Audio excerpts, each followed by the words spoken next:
What's good, YouTube? It's your boy, Only One KDB, and I'm back with another video. In today's video, bro, we got how Beyond Scared Straight failed to prevent kids from becoming criminals.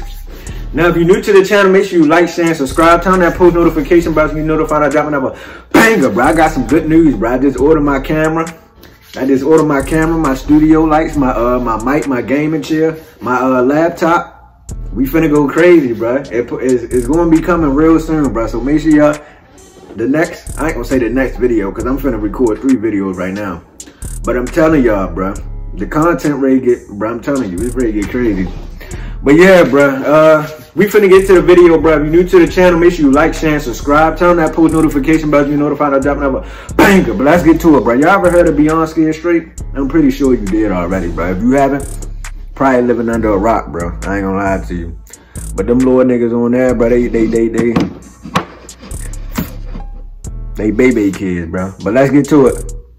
Beyond Scared Straight is easily one of the most controversial shows in history. Parents of troubled bro, I seen a video clip of some old Beyond Scared Straight from like the 70s. I was like, bro, so they can be exposed to the dark reality of life behind bars. When they arrive, they meet with real inmates who strike fear into them with threats, with the goal being to prevent today's teenagers from becoming... But I ain't gonna lie, bro. Y'all think if y'all would have went on the show, bro, y'all think y'all can handle Beyond Scared Straight? A couple of y'all niggas would have folded, bro. Keep it real. You would have folded. I already know you would have folded, bro. You ain't gotta tell me, bro. If I would have went on the show when I was a teenager, I would have folded too. I ain't lying. Them niggas would have scared the shit out of me. Them big ass niggas. Them niggas weigh like 300 pounds, all muscle. Nigga, I don't want no problem with y'all. Tomorrow's prisoners, but their exposure therapy techniques are definitely questionable. Oh shit. Chill out. You started in the wrong way. It's Kool-Aid. We put this on just like you. Lick your lips. Now stick your hand in that Kool-Aid. Just stick it in there. Pause. And take your finger, just do this to the bottom. Come here. I kiss you, you orange flavor mother. You ready? Bro, what the fuck? You want to try me? Try me? Yeah, try me. I want you to try me. I want you to try me. Try. Now, there's no doubt that the show is entertaining and has given us some pretty hilarious moments over the years. However, our entertainment is at the expense of children's suffering. And the craziest part is, it has been proven on multiple occasions that Scared Straight how is it our fault that they bad and they landed themselves in the actually program? Increase their chances of becoming lifelong criminals. A lot of people don't realize that Scared Straight is not just a television show on A&E. It's a program that has been implemented all over the United States for the past 50 years. This and the shit reason old, it got so bro. popular was based on just one alleged successful experiment. Scared Straight was the name of a television documentary released in 1978, produced by Arnold Shapiro. It was critically acclaimed, won an Academy Award, and even won an Emmy. See, they're gonna put lipstick on your lips, earrings in your ear, and I just swishing your ass up and down. That nigga got on a bucket hat. Dang it. What did I say, mother? You here for 2 hours? You belong to us for 2 hours. Guard. Yeah, I would have been screaming for the guard. Rahway State Prison in New Jersey. Help. They met with inmates with the goal of being so scared of going to prison that they went on to live a straight or crime-free life. The documentary claimed that 80 to 90% of the 8,000 children who visited Rahway's program would go on to remain law-abiding citizens afterwards. The popularity and surprisingly positive results led to more than 30 states rapidly implementing the program. No further questions were asked. Jails and prisons all over the country saw one documentary and thought they had a solution to all of their youth offender problems. The program's validity was immediately questioned by juvenile delinquents. Bro, I don't mean to keep pausing it, bro, but I wonder like what would happen if one of the inmates like hit the one of the children, bro. Like what would happen? That's crazy, bro. We never seen that before. Well, we seen one of I remember one of the kids try to hit the guard, one of the guards, but I never seen no one of the inmates hit the kid. But they probably get thrown in a hole or something. But let's continue. That didn't stop it from becoming popular. The original documentary was followed by Scared Straight, Another Story in 1980. also produced by Arnold Shapiro. This one was just a dramatic film. The subjects Damn, were he took my actors man who out did the cover? scripted reenactments of their petty crimes, which led them to entering the Scared Straight program, being screamed at, and then feeling reformed after a couple overnights in the prison. Then in 1987, Scared Straight, 10 years later, aired. I'll be your host for Scared Straight. Whoopi 10 years Goldberg. later. A fascinating update on what's happened to the kids and the convicts filmed a decade ago. Bro, she had dreads all her I life. need and I want. That's embarrassing. 10 years ago, yeah, I did that. I did that to look good. Now the difference is I want to look good, but I like to pay for what I take. We got to see the original 1978 crew, and they all explained how much the program changed their life for the better. The second half of the documentary introduced a new group of troubled teenagers. They be walking in that After their bitch like trip they to about to Rahway have State some Prison, fun. the That documentary nigga said claimed that all 17 of the youth offenders were crime-free just 3 months after their visit. Then MTV connected with Shapiro for another sequel, Scared Straight 99. This documentary was potentially the most raw and shocking of them all. The prisoners were threatening these kids to levels we had never seen before. One inmate made a kid hold his pocket as he walked around the cell. As a matter of fact,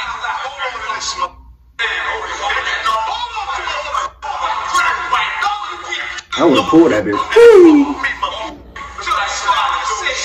This was highly regarded as one of the best out of the series, and people still genuinely believe this was an effective form of therapy for youth offenders. Which makes sense when you consider the societal standard during this time period. Mental health issues that are widely known today had not been vigorously studied. Mental health as a whole wasn't taken as seriously as it is now. Plus, it was a lot more common for parents to use tough love and physical punishment to discipline their children. Yeah. These programs were seen as an extremely cheap and convenient solution to a very complex problem that is juvenile delinquency. But where Scared Straight received renowned media attention was when they released their 20 years later special. They claimed that of the 17 original 1978 children, only one of them became a career criminal. The 95% success rate shocked news publications. Scared Straight was a miracle solution. They used 17 people's stories for 20 years to justify this entire program around the United States. But the popular A&E series you all know I remember that didn't nigga. come He was until wild, bro. 2011 and was produced by the same man, Arnold Shapiro. But first, a quick word from our sponsor, Underdog Fantasy. I want to tell you about the easiest I don't way to wanna get in on play some no NBA action with motherfucking Underdog Fantasy underdog. and their pick'em game. Just find your favorite player. Come or on, any player, Patrick. really. Pick higher or lower on that Is player's this the stats, Krusty and you Krab? win up to No, 20 this times is your money Patrick. in one Nitric CC and get your deposit doubled up to $100 by Underdog.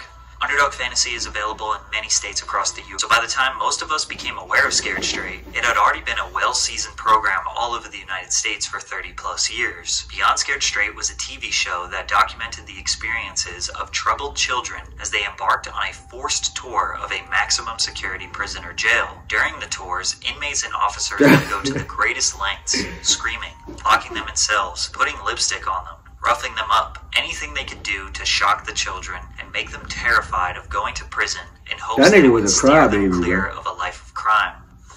What's up? You like to fight, homie? That's what you like to do, huh? You little bitch. You's a bitch, homie. You's a Pop-Tart. I see right through you, homie. You been that stuff. You been it. Damn. You smart at me. Bro took 10 minutes to walk across the table. Y'all seen that? You drop it, I smack out of you. I don't give a about going. This was the most staggering and horrific Scared Straight program we had ever seen, and people loved it. The show's premiere alone attracted a staggering 3.7 million viewers, making it the most watched original series debut in the network's history. The undeniable success of Beyond Scared Straight led them to producing 83 episodes across 9 seasons, spanning from 2011 until 2015. But the most eye-opening realization about this show is that the Scared Straight program was proven by the federal government not to work. Since the release of the original film, many justice institutions and criminal prevention professionals have thoroughly studied the effects of the program to determine if it actually works. Surprisingly, numerous studies have shown that the Scared Straight method can actually do more harm than good. The most significant study was conducted by the U.S. Department of Justice after the release of the original film. They examined the outcomes of 9 controlled trials conducted from 1967 to 1992. This involved over 900 children, with the average age of 15 to 17, who participated in Scared Straight-like programs in 8 different states. Also, each study was conducted by a different research team. Every one of these studies also had a control group that did not attend a Scared Straight program. So they were comparing youth offenders who went to Scared Straight versus youth offenders who didn't attend one, and measured their likeliness to become a reoffender. The study found no evidence to support the effectiveness of Scared Straight in similar programs. Damn. In fact, all analysis showed that involvement in these programs increased measures of crime and delinquency. In nearly every one of the 9 studies, the group who went to Scared Straight had a higher rate of reoffense than the group who didn't go. After this comprehensive study was published, many others were conducted with different test subjects, different age groups, and different crimes. Many of the studies would produce very similar results. In 1997, University of Maryland researchers completed a report for Congress. But I ain't gonna lie, bro. I used to always want to go on this show, bro. Strategies. The I don't know researchers why. had no problem listing Scared Straight as one of the programs that doesn't work. To make things worse, these programs could potentially violate federal law. In 2002, which was 9 years before the That's when first I was AD born. episode aired, the Office of Juvenile Justice and Delinquency Prevention in Washington informed all states that Scared Straight programs or similar programs may violate the separation requirement of the JJDP Act. According to the What Act, is it's mandatory JJDP? that juvenile offenders and non-offenders should not be detained or confined in any institution where they may have sight or sound contact with adult offenders. In short, it's illegal to have kids in jail with adults, which makes this clip even harder to watch. A terrified 9-year-old boy dangled like a raw piece of meat in front of a pack of prisoners.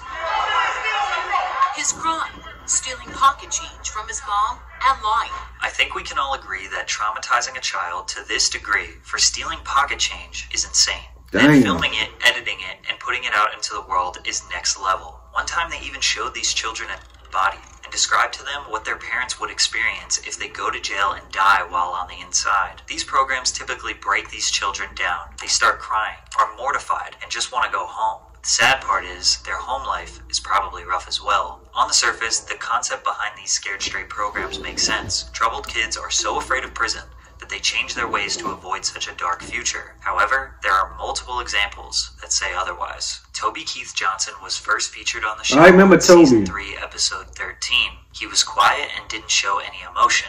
The guards tried to break him down and make him feel bad about his choices, but he didn't budge. At the end, when the parents reunite with the He wound children, up being in there Toby's for mother real, didn't wasn't he? show up. 8 months later, Toby was featured on the show again. This time, he was an inmate. He was Right. incarcerated for allegations of assaulting his mom. He got out 2 years later on parole, but sadly, continued a life of crime. He was arrested multiple times on meth and gun charges, but the most recent one was the worst of them all. In August of 2020, he was arrested for imprisoning a 25-year-old woman and making threats of harm, with Johnson forcefully grabbing the victim by the throat, choking her, and violently throwing her to the ground. The aggression continued with it, even going as far as Toby threatening her with a knife. Law enforcement would report visible This nigga signs of Toby, bruising on wow. the victim's neck. I think it's pretty obvious that Scared Straight had no positive effect on Toby whatsoever. Franklin Morris made his premiere on I remember May 8, Franklin. He from 2012. Baltimore, At the right? time of filming, he was living in Baltimore with his mother, Dana.